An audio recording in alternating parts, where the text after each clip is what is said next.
Velkommen til denne korte video om, hvordan man bruger kokortet i DMS. Kokortet finder vi heroppe i højre hjørne, hvor vi kan søge på de forskellige køer, vi har i besætningen på Gråsten Landbrugsskole. I dag vil jeg gerne se lidt nærmere på ko nummer 4832, indtaster nummer og søger på koen.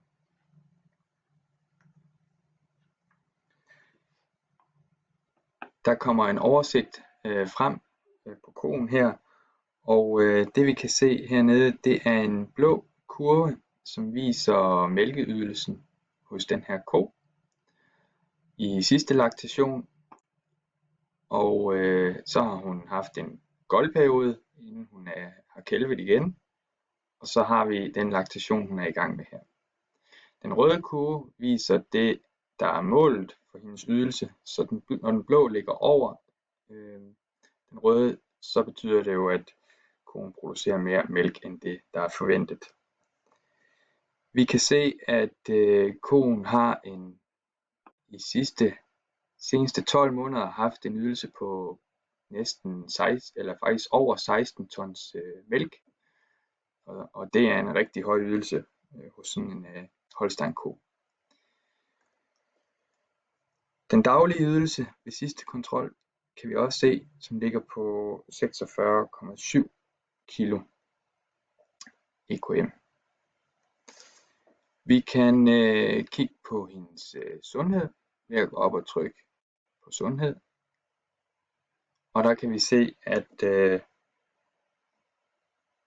hun har faktisk ikke rigtig haft nogen sygdomme på det sidste. Hun er blevet behandlet mod nogle fluer.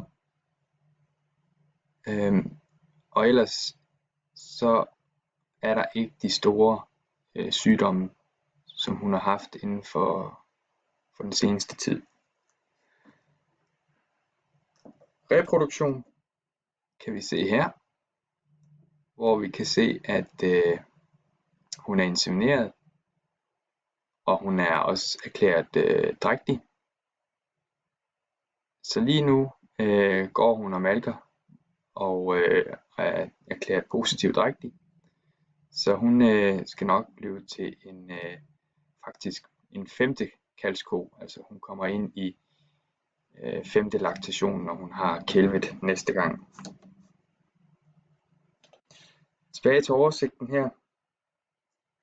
Nu ved I, hvor at I kan finde den vigtigste information omkring en ko op i kostallen. Og når I kommer i staldpraktik, kan I altid bruge DMS til at gå ind og slå op på den enkelte ko.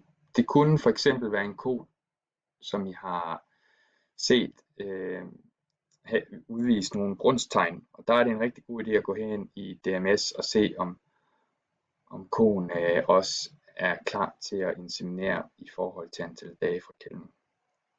Ja, god fornøjelse med DMS.